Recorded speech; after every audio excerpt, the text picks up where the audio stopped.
This is KUGAN CASSIUS for IFL TV in association with MTK Global. We're in Hull today, the day of the big fight night from the Hull Ice Arena.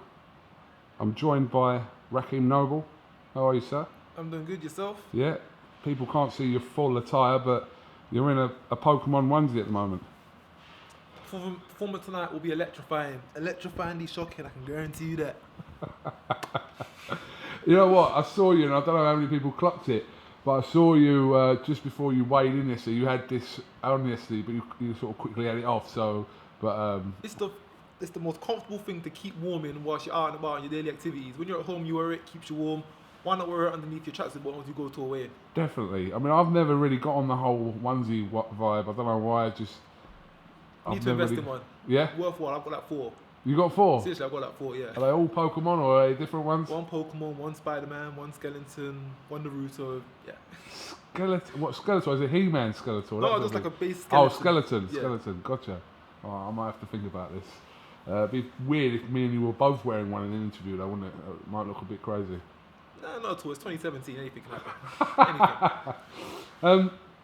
So, obviously, when Tommy Coyle first was announced for this show in Hull, he was fighting Kofi Yates. Kofi Yates had, some issues we don't need to go into, but that fight fell through. So this was put to you to come to Hull into the Lions Den and attempt to upset Tommy Coyle. I've been listening to some of the things you've been saying, and Tommy Coyle, they love Tommy Coyle up here, but you're coming here as the away fighter, and you've got plans to sort of disrupt that. Oh, you're right. I've got plans to derail that train of the excitement is Tommy Coyle.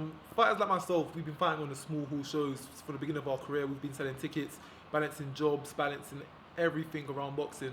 So when you get an opportunity to fight on the big stage, live on Sky Sports, and fulfill your ambitions and dreams, you're not going to turn it down. And this fight came at pretty much the perfect time because I was already in camp. I'd just gotten back from an overseas training camp. I was raring to go, and then they said, you got 3 weeks notice until the fight. And at that point, I'd already been in camp for 5 weeks. So really and truly, I think I've probably trained for this fight just as much as Tommy Coyle has. Possibly even more, as when I was out overseas, I was on fire.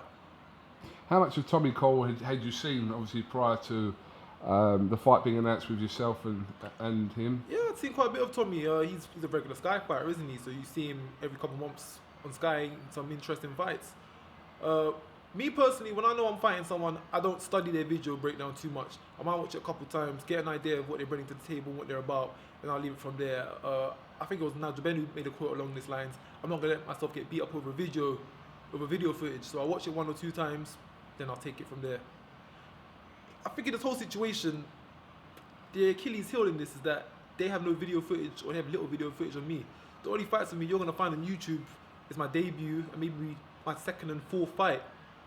I'm a man of mystery. They know nothing about me. I'm coming out from London. There's not many coaches around here who even know who I am. So it's gonna be a box of surprises for them. Obviously, last time out, you got a great win against K Prosper. That was your first defence of your Southern Area title from when you won it from Sohail Ahmed. But again, K Prosper, people were talking a lot of good things about him, and you managed to get the win now. So that was, so far, your sort of highlight of your career so far. Yeah, definitely was the highlight. Going into that fight, despite being a champion, I was the underdog. Heavy underdog, but I got the job done. Going into this fight now has been actually quite interesting hearing the public response, because I've had more people giving me backing for this fight than I had for the K Prosper fight. And it's crazy because I'm getting tweets, Instagrams, all kinds of messages from people I don't even know saying, I think Rakeem's going to take this one, Rakeem's got a good chance of this one. I've believed that from when the fight was called from the beginning, but the fact that other people are backing me, it's quite a new feeling to me, which is a bit overwhelming. What we've seen from Tommy Coyle over the last few years is that he very much wears his heart on his sleeve. He's in very entertaining fights, and it is, I suppose, arguable whether you can call Tommy Coyle a beatable fighter because, he's had some great wins, but I suppose some of the high-profile wins he hasn't come out on top. So have you seen enough in those, I suppose, defeats more so than wins that you feel like you can exploit? Do you know, when it comes to looking at fighter footage or just glimpsing over what you need to do, I believe looking at the wins and the defeats. Yeah. So like I said, I've gone through his videos maybe once or twice at the beginning of the camp, just to get an idea. I looked at his wins, I looked at his losses, and then I moved on and started training for it. Yeah, he's had some good notable wins, but I think he's coming short just of British level. And I like to believe that I can surpass British level at some point. So I think this is the perfect crossroads fight. He's at a point in his career where he's looking to step back up into the mix, and I'm looking to step into the mix, full stop. So, from Tommy Coyle and Team Coyle, Jamie Moore, their perspective, why do they take a fight against you? Who is, like I said, you've 11 fights into your career, one blemish on your record, but why do they take a fight against someone relatively unknown? Because in this sport, it's, well, like I said, I'm from London, they're from Hull, we're over 100 miles apart. There's little information on me. You don't get many fighters who literally put their life into boxing, who put everything on the line for boxing. So if you see a kid who's maybe 12-0, 9-0, 7-0, it's likely a chance that they're just doing it on the side of whatever else they're doing it for. With me, I feel like they've made a big mistake because this is my life. This is what I put everything into. They have no feedback or sources from me, so they just assume he's just a kid, he's got a lot on his records, 11 fights, he fights on the small hall shows. He can't be that great. No one signed him up, no one's put him on TV before. Who is he? Yeah, we'll take him. He's got a decent record, we'll put Tommy back in the mix. I think their camp made a big mistake. Would you really pick to fight a guy who's fresh out of an overseas training camp in Thailand? Literally 48 hours when I got off the plane, I got called about this fight. Is that what you really, are you really willing to take that risk? Of all of the guys on BoxRec you could have went for. But hey, I'm just jumping at opportunity. If they want to underestimate me, hey, I'm all cool for that. Up until this point in my career, I've been underestimated. Against K Prosper, I was underestimated. Against the whole army, I was underestimated. The underestimation continues. Day of the underdog.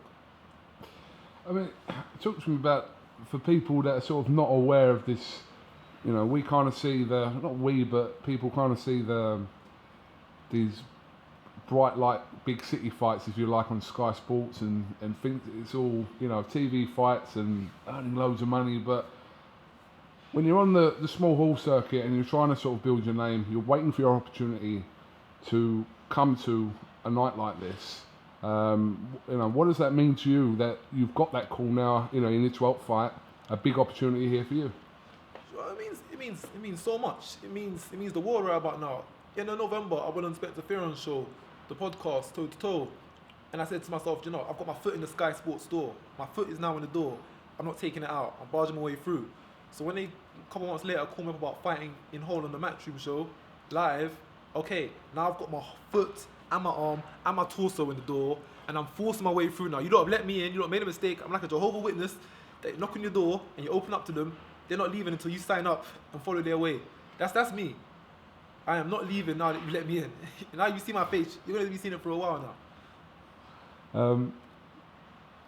Obviously, you said that people, you know, are supporting you, but I don't know, there will be people that will think that this fight is maybe a bridge too far for you as well.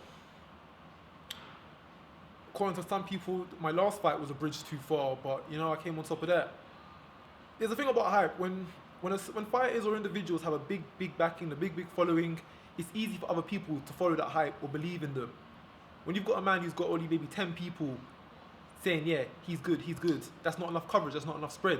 So people just toss him to the side, nah, he's not that great. If you've got 100 people saying you're great, more people will believe it. People believe the hype. I have no hype around me. That's why I've been an underdog, one-man wrecking train up until this point. But after tonight, people will see I am believable for the hype. So you believe tonight, after your fight, if people weren't aware who Rakeem Noble was then, they certainly will be. Certainly. I've not come up here just for a paycheck. I've not put however many years of my life into the boxing game just to roll over at the first big event. I'm not here to fold. I've traveled the world, I've sparred all over the place. I've went to random countries where I'm the only black man, only person speaking English there, only person from a Western society there, in a small little dingy gym with people speaking another language, pointing at me to get into the ring with some guy who's probably like 3 sizes bigger than me, and I get on and do it. No intimidation factor. Cool as a cucumber, cool as ice. You know, how can I go to another part of the country that I was born in where people speak English and be scared of what the environment's going to be like? Of course it's going to be hostile, of course they're going to boo me. That's their boy, that's their guy right there. But I've been in this position many times before to be conditioned to it, so it's nothing. I'm just chilling here in my onesie, relaxed, ready for this fight. I've done it many times before, and I'll do it again. For people that don't know, talk to me a little bit about before your pro career. How old are you now, Rakeem? I'm 27. 27. What was going on in your life? Before going pro, I was boxing at Rose Hill ABC, had 40 amateur fights there, won 26 of them. Up and down the country, went to Scotland, Bognor Regis, Portsmouth, Brighton. We went all over Dorset, we went all over the place. So that experience of fighting man who, in their backyards, some fights, I didn't know who I was fighting until I literally got in the ring. That was the first time I saw my opponent or even heard his name. So now that I'm being told who my opponent is and given video footage, it's like, oh, this is a bonus. This is making it too easy. Before that, I was at boxing for Rose Hill as an amateur. I was at university for 3 years studying law. I graduated with a law of management degree in 2012. I've just been working part-time jobs around boxing, trying to cater towards it. And that brings me till today. Here I am. Law graduate, professional boxer, making his debut on Sky Sports tonight. Law graduate as well? Yes, I am. Yeah. Okay. We're learning something as we're going along. That's great. The weigh-in yesterday. See, Tommy tried to give you the eyes yesterday at the weigh-in. He didn't seem phased. Listen, like I said, I've been around the world. I've been to the Philippines. I've been to Budapest. I've been to Cyprus. I've been to Barcelona. All for sparring, all for training. I've been in gyms where I'm the only person there even speaking English. People looking at me, giving me intimidating, all sorts. Coming to England and getting that. I'm from South London. We get it every day. We get angry people looking at us every day, man. You can't come to Hull and scare me. Come on, I train at a Brixton gym. Do you know how many angry people I see just on the way to the gym every day? Go outside the train station. You see a crazy couple of people out there. So getting stared down at a way down, that's nothing. Any man can stare at a man. People stare at me on the bus all the time. But can you actually fight? Can you actually back it up? That's the theatrical part. Staring at someone down, that's the theatrics. When you get in the ring and fight, man, and hit, man, that's when it all counts. So we'll see tonight when he hits me if he'll still have that same venom in his eye when I hit him back. It's going to be a great night in Hull. Like I said, it's one of these fights where, like I said, for people watching outside who haven't seen you box before, it's kind of the unknown. We've seen, and people on Sky and that have seen Tommy Coyle been in all these up and down fights over the last years. But like I said, you're not coming here to just make up numbers. You're coming here to retain your status as, you know. Retain my status. I'm here to boost my status. I'm here to change my career, boost my career, change my life around. This is it. Everything that I've been training for, working towards as an amateur, as a professional, this right here, it falls on this night. I'm that hungry for it. Tommy's been around for a while now. I don't know how hungry he is, but I'm hungry for it. This is what I want. This is what I need. This is what I'm going to get. Give me a prediction. Prediction. You know what? I don't like calling predictions because if I tell you here right now, round 7 or 8, then I'm going to have in my mind, I said round 7 or 8. I got to back it up. So what I'm going to say is, Rakeem will win this fight by either KO or points. I'm not sure by which one, but Rakeem will win. That's my prediction. I'm coming here to win and I'm taking that win. Getting a top 10 British ranking, getting a British title shot hopefully in the next 365 days, and then we'll see where things go from here. Okay, Rakeem Noble, listen, thank you very much for talking to us on the day of your fight. I'm sure you had better things to do today. Not really. I've been in my room watching anime and listening to music and just doing a whole bunch of stuff to kill time, but yeah. All right, well, listen, we'll definitely catch up with you after your fight tonight, so best of luck, mate. Thank you very much. And, yeah, keep repping the onesies. Will do. Remember, electrifying performance tonight. Shocking.